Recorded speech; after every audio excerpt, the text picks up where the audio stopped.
A huge cloud is hanging over the Supreme Court as the world awaits to hear the fate of President Trump's tariffs. But the skies didn't clear today.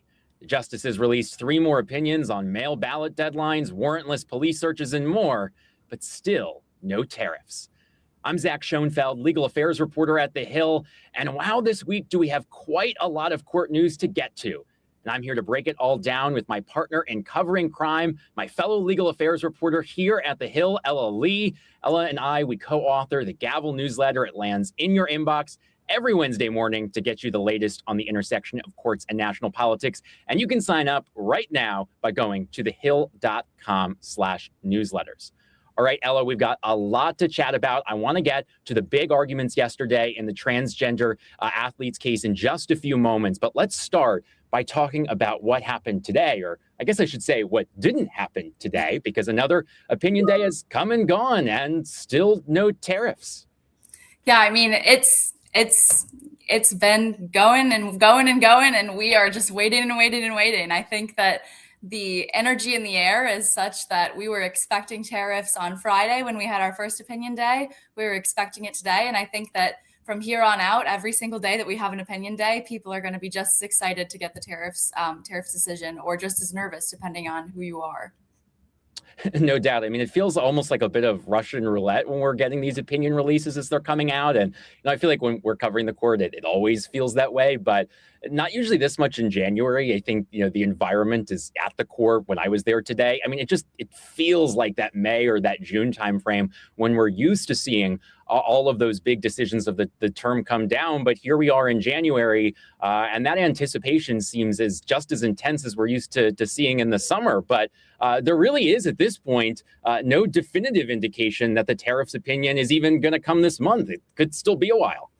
No, I mean, they don't tell us when the decisions on anything are coming. It's really up to them when they release their opinions. And so I think that we're just going to have to sort of wait and see. But I mean, if you could do a Google search for Supreme Court opinions, I mean, I think just the sheer number of stories that are mentioning the tariffs give you sort of a sense of the anticipation on that case. It almost feels like even the justices know that this is happening and that we're anticipating this. It was last week on the first day where we got that first opinion, and it was a habeas case that I don't want to say it's not important, because it is an important issue of law, but it was one that I think the average American might not be caring too much about. And when Justice Sonia Sotomayor went to go announce her opinion in the courtroom, she looked out the room and said, "Seeing who's here, it's not the case you might expect." Now, she didn't use the word tariffs, but I bet that is what she was talking about. So it seems that even the justices a little bit rolling their eyes at us as they keep us in suspense here with now 2 opinion days having passed. We could still have more in this January session. Unclear. The court has not yet announced yet whether we're going to have an opinion day next week or whether the next one won't be until February. So it really could be some time, but that hasn't stopped advocates and lawyers out there from still signaling that they think that the tariffs opinion is going to come soon. I don't know about you. I've gotten quite a few press releases in my inbox over the past week telling me that the tariff opinion is going to definitively be released now. I got several today. In fact, I think it was even just a few minutes after the opinions today, I got another one saying it's coming today, after we knew that there would be no more opinions for the day. So certainly an interesting dynamic. And, in our GAVEL today, we talk about some of the history of expedited cases that we've seen come into the court through the past few years. And I think as those cases show that we really are in the prime window here. You look to the TikTok ban case, where it was just about a year ago when, it was a January then too, but, you and I were waiting for that TikTok opinion right before the president's inauguration. That was a case where you got the decision 7 days after oral arguments. You go back a little further in the calendar, back to when there was the case about Trump's Colorado ballot ban. That was a case we got the decision 25 days later. Presidential immunity, that was 67 days later. And here today, as we're recording this, today is day 70 after the tariffs argument. So we are now past the time that we have seen all of the recent expedited cases come in. So we will wait, but still a lot of anticipation. Let's talk about another case that there's maybe not quite as much anticipation about, but still some. Maybe it'll come soon. And that is this big case on the Voting Rights Act in Louisiana. Yeah, I think the big question there, Zach, is how this case is going to impact the midterms. I know you've been covering this pretty closely. So what do you think? I think that the timing on this is, as it is with any election case, the justices know that there are elections coming up. They're not living under a rock. And as the time keeps ticking, states have primary deadlines. Louisiana, the case at the court here with its big voting map. But of course, this case could have nationwide impact with the Supreme Court really looking into the future of Section 2 of the Voting Rights Act, this key tool that minority groups have used to force states to draw additional majority districts. And just like the Tariffs case, another opinion day come and gone, no decision. But meanwhile, according to reporting down in Louisiana from a local outlet, the Louisiana Illuminator, they said that state lawmakers are moving ahead. And at this point, even if the Supreme Court does hand down its decision, they say now that Louisiana has a closed primary system. I'm just going to read you a little bit from this report. It says that Republicans had been hoping that the justices would issue a ruling before the year ended. And had they made a decision on that timeline, the legislature was expected to hold another special session to redraw the districts. Louisiana Illuminator now reports that Louisiana is moving ahead one way or the other. So big questions on the Voting Rights Act, but might not impact this year's elections. Yeah. Well, we know this has big implications for Louisiana, but what about other states? I know obviously, midterms aren't just happening in one state. We've got to happen all across the country. So what do you think? I think there's going to be a lot of impacts on other states, particularly in the South, where we've seen a lot of these Section 2 cases develop, not just the last few years, but of course, the Section 2 is a tool that we've seen plaintiffs use for decades. And there's various analysis out there from different groups as to what the Supreme Court's ruling could mean if they rein in Section 2. There are some suggestions that it really could impact majority districts all over the place. So there's some uncertainty now because we don't know exactly how broadly the Supreme Court's ruling will be. But when it does come down, Al, I think you're right on that it's going to have impact all over the place and really create a new wave of redistricting. So we'll be one to watch as well, but still no answer there. But I do want to shift gears into the case that we did get an answer into, and the case that we actually did get an opinion. This is another case that does have impacts on elections. Tell us more. Yeah, so the court today, we saw them rule in favor of Congressman Mike Bost. He's a Republican from Illinois. And they said that he's got the legal right to sue his state over the ability to count mail-in ballots after Election Day. And so that practice itself, which has come under some scrutiny from Republicans, from President Trump, it wasn't before the justices, but it's just this issue of standing, whether the congressman could bring this legal challenge to the court. And so we had Chief Justice John Roberts writing for the majority, and he basically said that candidates aren't bystanders in their own races. They have a personal stake in these elections. And so that means that they can sue. And he gave some examples like unlawful elections. They can injure candidates. They can spend resources. They can have decreased vote shares, which might impact the way that their reputations are spread. But ultimately, at the end of the day, they also have an interest in how processes are undertaken across the country. And so if an election isn't fair, the election isn't going to be perceived as trusted. The elected official ultimately after that isn't going to be perceived as trusted. And that's a concrete harm. And that means you can sue.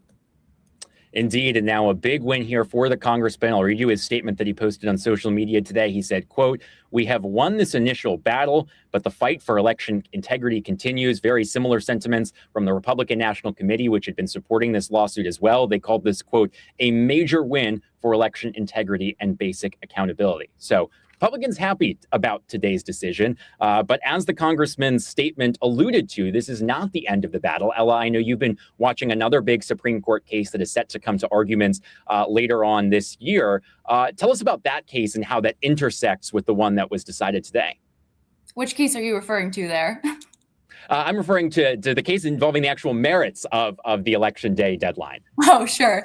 So the ballots there, I mean, what ultimately the question here is, when you get certain ballots in after Election Day, not all states allow you to count those ballots, but some states say that if they are postmarked by Election Day, election officials can still count those in the election. So the justices are going to be looking at that a little bit more closely, not just at this issue of standing. And that might have impacts on 2028 once we start moving forward. But here in 2026, not so much. Absolutely. And when you think about these elections and these deadlines about mail ballots, just talk a little bit about the practical implications of allowing these mail ballots to come in after Election Day. If the Supreme Court in this case rules that federal law means that states can't accept ballots after Election Day, that the mail-in ballots have to be received, and received by officials by time polls close, what kind of impact could that have on 2028? Well, look, I mean, when was the last time you mailed a letter? I think that, we try to you try to get something in the mail on time, and it's not always a surefire shot that you're going to get it there on time. And I think that that's sort of the issue that comes with election mail, is that you might think that you're submitting your ballot on time, but if if you have it postmarked by election day, you're guaranteeing that your ballot is going to be counted in the election that year.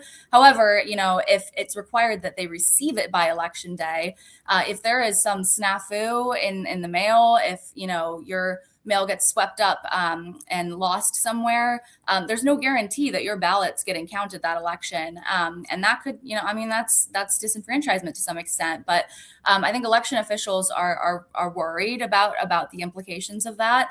But on the other side of things, people are concerned about having these ballots sort of be counted when they're not supposed to be, and sort of inflating numbers unfairly. Especially Republicans have raised these concerns, knowing that Democrats are more frequently voting by mail. So that's something that we've heard sort of from the other side. Absolutely. This is going to be one to watch. As we've seen the last few election cycles. We're talking about thousands of ballots on the line here in these cases. So it'll be a big one to watch for sure. All right, let's shift gears to another Supreme Court case, because wow, has it been quite the week in our nation's highest court. Just yesterday, the 9 justices hearing arguments in the next big legal battlefront of the battle over transgender rights. The Supreme Court weighing in on states that ban transgender girls from competing on girls' and women's school sports teams. The justices hearing cases from Idaho and West Virginia. Idaho is the first state in the country to enact this sort of categorical ban on transgender athletes in girls' sports. West Virginia, one of the first states to follow, but now this case is going to also have nationwide impact, with 27 states currently having laws on the books restricting and banning transgender athletes. And so this case, of course, follows a big transgender case we had last term involving gender-affirming care, but now we are moving into the realm of student athletics. And wow, Ella, was it a marathon session yesterday at the court with the justices hearing these 2 cases. We were both listening into this argument. Tell me about some of your takeaways. Yeah, I mean, you were in the courtroom. I was, sitting at my desk being like, man, clock is ticking by, but I can't imagine sitting in the courtroom watching the justices in that moment. I think for me, one of the things that really stood out is we've got Justice Gorsuch here, who is somebody that I think is perceived to be really one of the sort of strong line conservative justices. But on LGBTQ issues, it's a little bit less sure. We've seen him side with LGBTQ challengers before, and he sounded open at points yesterday to siding with the transgender challenger here rather. He pushed back on the state's argument that transgender people haven't been historically discriminated against or part of a so-called suspect class.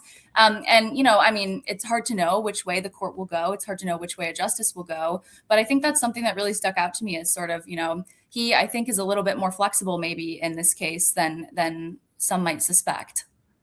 No doubt. Of course, the big question here, looking back at the ruling that he authored, it was just about 5-6 years ago in the Bostock case, the case that said that the Civil Rights Act, Title VII, that protects against employment discrimination, that covers discrimination against gender identity and sexual orientation. And I remember, Ella, last year when we were having the gender-affirming care cases, I was talking to LGBTQ advocates. They had a lot of optimism that they would be able to get Gorsuch to be a vote on their side in that case, because they thought that some of the logic that he used in that Title VII case back in 2020, that he would use it in the gender-affirming care case. But as we saw in that case last term, that was not the case from Gorsuch. He did side in that case with his fellow conservatives in the majority, upholding Tennessee's gender-affirming care ban. But I agree with you. Listening to some of his comments yesterday, and you compare that to the gender-affirming care case where he said nothing at the oral arguments, and then yesterday he did ask quite a lot of questions, and there definitely were some questions, I agree with you, where he really seemed open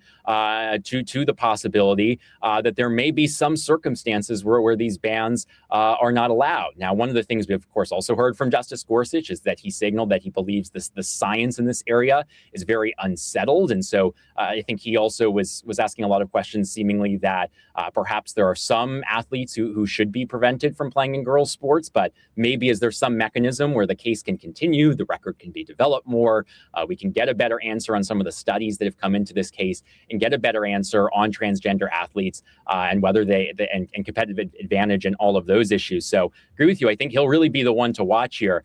I also want to bring up one other justice who I found quite notable listening to him yesterday. To us, we know him as Justice Kavanaugh, but I think we saw a little bit yesterday of some Coach K coming out. What do you think? I think we definitely did. For anyone who does not know Justice Brett Kavanaugh, he takes pride in the fact that for years he has been a coach for his daughter's girls basketball team here in the DC area. Before the Supreme Court, he was doing that. He was a judge here in DC and he was a basketball coach. It was something he continued despite the busy workload that he now has at the Supreme Court. He even listed on his financial disclosure every year where justices are asked to, put their volunteer positions. As you look to some of the other justices, they talk about, nonprofits and groups and, other things that they're on. And then Brett Kavanaugh always says, oh, I'm a basketball coach. So I do want to play a clip of a key moment that we heard from him yesterday talking about female athletics. And like I said, I think this is where you really start to see where, like I said, the people on his team know him as Coach K. And like I said, I think you see a little bit of this come out from his comments yesterday. Let's take a listen. Obviously, one of the great successes in America over the last 50 years has been the growth of women and girls sports. And it's inspiring.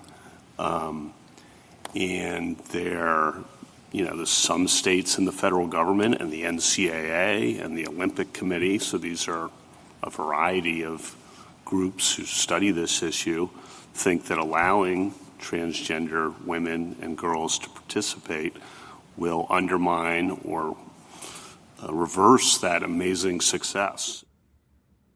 And that really was the concern we heard from him, this concern that, if these transgender athletes who have been challenging these states' laws get their way, Justice Kavanaugh and some of the other conservatives concerned that might roll back the decades of progress that we have seen in women's sports following Title IX.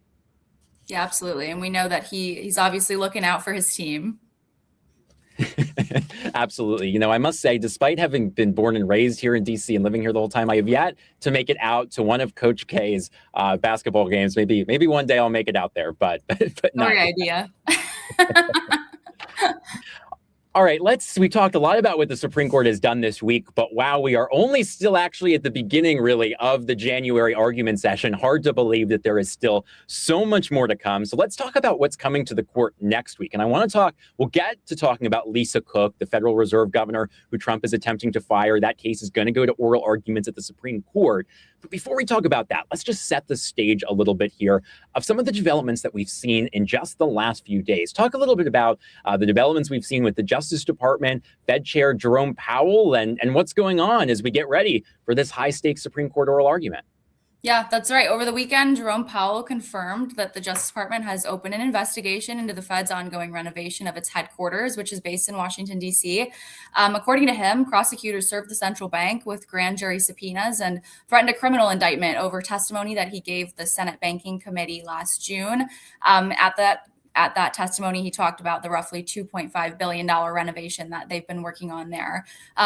Can't go unnoted. Powell has been in Trump's burn book. The president has repeatedly criticized him for not lowering interest rates sooner. He said he wants him out. And that sort of brings us to Lisa Cook, who, is fighting the same issue. I mean, Cook, the Fed Board of Governors member, she sued after Trump sought to fire her from her position, citing allegations of mortgage fraud, which she denies.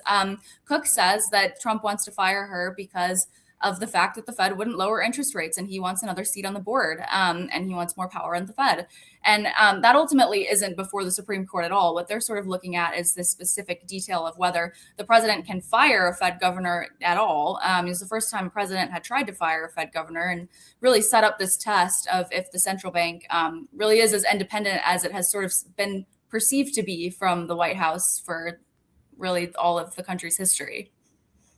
And of course, the president's remaking of the Fed, it's not just the Fed. We've seen him try to remake agencies all across the government. A lot of these independent agencies in which federal law provides these firing protections that prevents the president from firing them without for cause. I know this broader story has been something that you've been covering very closely for almost a year now at all of these other agencies. There was a big Supreme Court argument last month involving the FTC. Just talk a little bit about how all of those other agencies that you've been covering, how The Fed case is a little bit different than those. Yeah, look, one after another, these independent agencies, as they move through the courts, they asked judges to keep them in their roles. Lower judges said, yes, you can stay in your roles, generally speaking. And then they got up to the Supreme Court, and the Supreme Court essentially said, no, not for now. And when we finally got to the FTC commissioner last week, we haven't had a decision on that yet from the Supreme Court. They really are concerned about the Fed separately. That's something that has come up over and over and over in these cases as well. You can't stay in your role for now, but how does this impact the Fed? Because the Supreme Court is really concerned about this sort of independence that has been laid out for the Fed as the central bank, as a sort of an arm's length from the White House throughout time. And it's something that they've indicated that they want to preserve. Now, we don't know exactly how this will play once Lisa Cook's case gets to the Supreme Court. We don't know how the Powell subpoena will come up, if it will come up. But what we do know is that even as recently as the fall, when they were hearing Rebecca Slaughter, the FTC commissioner's case, they were concerned about the Fed and wanting to make sure that it was insulated. And so I think that's going to continue to be something that they're worried about. Absolutely. Of course, we've seen the Supreme Court start to signal that they view the Fed as being in this special historical tradition, following the tradition of the first and second bank. That is their constitutional and legal justification for why maybe some of these other agencies, independent agencies, their firing protections aren't permissible under the separation of powers, but maybe the Fed is. So that'll be one to watch. A lot of big cases. If they don't get tariffs out soon, when we get to May or June, we're going to have quite the list of decisions coming out. That's right. Every day. And they're still not done filling out their docket for this term. And more. We are in, indeed. January is the final stretch every year for the Supreme Court in its regular course to take up cases for this term. Of course, they could always add an expedited case later, as we talked about just a few moments ago. But here we are in the final push, adding those final cases that'll be argued at the end of this spring, perhaps, putting them on track for a decision this summer. There's a lot of them, so I'm just going to quickly basically run through the list of we're watching, and I know there's one in particular you've been watching, so I'm going to ask you about it. Big one we've been watching is actually all the lawsuits over Roundup weed killer that have been going on for years, alleging the product causes cancer. The company that owns Roundup is at the Supreme Court trying to argue that those state court lawsuits are preempted by federal law. Some thorny issues there, but big implications for tens of thousands of lawsuits that have been inundating the courts. Also a big fight between Chabad, the Jewish group, and Russia over Chabad's attempt to get historically significant books to the Jewish people that the Soviets seized almost a century ago, a case that involves complicated issues surrounding foreign states' immunity in U.S. courts. Also cases potentially on drug labels, employee retirement plans, and the state secrets privilege. So we still could have quite the list that gets granted for the end of this term. But I do want to ask you about one other one, and that is a member of a city council who had been charged. He is now at the Supreme Court petitioning them to take up his case. But he's got a little bit of a wrinkle from none other than our president. Tell us more. Yeah, so this is PG Sittenfeld. He's a former Cincinnati city councilman. He's convicted of bribery and attempted extortion. But in May, President Trump pardoned him. And so this is it's just a bizarre situation. The justices, he asked the justices to hear his appeal of his conviction. But the government is saying you don't need to hear his appeal because he's been pardoned. But the councilman says, I have issues in my case that I think should still be sort of litigated all the way through to the end. And so I still want you to hear my case through, even though I've been pardoned.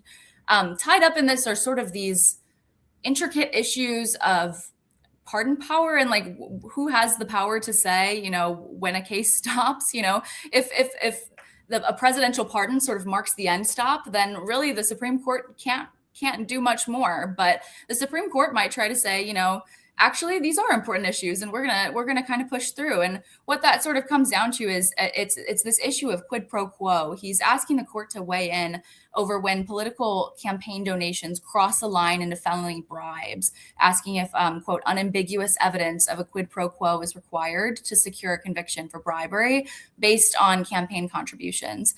And so we've seen the justices in the last couple years be interested in taking up these kinds of cases. The lower courts said they should take up this case. the plaintiff wants them to take up this case. And, we've got the government saying no. And so really now it's just up to the justices to decide, and they've been pushing it off for a bit. So we're going to find out pretty soon what they decide. No doubt. I mean, just the last few terms I've sat in the courtroom for some of those cases that have been argued involving the federal bribery and related statutes there. So no doubt this is an issue they're interested in. Ella, I want to get your take on one other development that we've been watching happening over just the last 24 hours or so before we go here. And that is Lindsay Halligan, who is the disputed top prosecutor for the Eastern District of Virginia. President Trump's former personal attorney. She, of course, brought the cases against Letitia James and James Comey. But now we're getting some more news on the Lindsay Halligan front, not in James and Comey's cases, but instead from some more run-of-the-mill cases. But still, some tensions continue between Halligan and the judges there in Virginia. Yeah, so Lindsay Halligan, the bottom line here is she is not letting go of that U.S. attorney title without a fight. Ultimately, a judge back last year in the fall disqualified her from the position, said that she was unlawfully in the post. But she's continued serving in that post. And the government says that essentially, even though she was disqualified in James Comey and Letitia James's cases, the judge said nothing about whether she couldn't continue to preside over other cases, said nothing about blocking her from continuing to serve in the role. So there's nothing stopping her from staying in that job. And what happened yesterday is a judge had asked her to explain why continuing to call herself the Eastern District of Virginia's U.S. attorney wasn't false or misleading and potentially worthy of disciplinary measures. And she tore into him in a court filing, actually 2 court filings, suggesting that it was a gross abuse of power for the judge to even ask. Well, it will be one to watch indeed. This is going to be just a continuing story. And, it started with, of course, the big cases of James and Comey. But it's been really fascinating to watch this really spill over into some of these other cases where, defendants who, you or I had never heard of.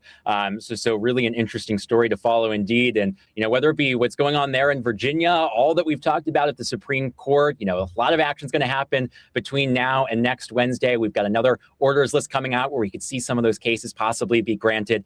And then we will be back next week to talk following the Supreme Court major oral arguments on President Trump's power to fire leaders at the Federal Reserve, specifically his attempt to fire Governor Lisa Cook. It's going to be a big argument, and we will be here afterwards to break it all down. So come back next week to check it out. But in the meantime, if you haven't already, go ahead and sign up for the Gavel newsletter. You can do so by going to thehill.com/newsletters to get your weekly digest of the latest in the intersection between courts and national politics. I'm Zach Schoenfeld here with Ella Lee. This has been your weekly digest here of Courts News. Thanks for joining us here on the Gavel.